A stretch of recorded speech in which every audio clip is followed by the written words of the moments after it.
New research out of the United States has found the presence of some, but not all, car safety technologies, including adaptive cruise control and forward collision prevention, can lead to a substantial reduction in the frequency of car crash insurance claims, while others offer little to no impact.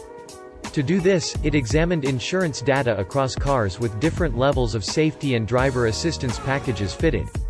Results showed that the combination of front crash prevention systems like AEB and forward collision warning, particularly when paired with adaptive cruise control, resulted in large reductions in the frequency of property damage liability and bodily injury liability claims, but the further addition of lane centering and front cross traffic alert had no significant impact.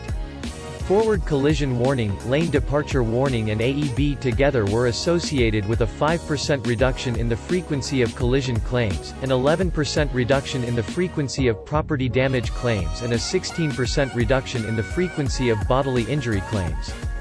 Furthermore, those features plus adaptive cruise control reduced collision claims by 6%, property damage claims by 27% and bodily injury claims by an impressive 37%. Meanwhile, the claim frequency reductions associated with the addition of lane centering and front cross traffic alert were not statistically different. The findings were based on a sample size of nearly 6 million insured vehicle years.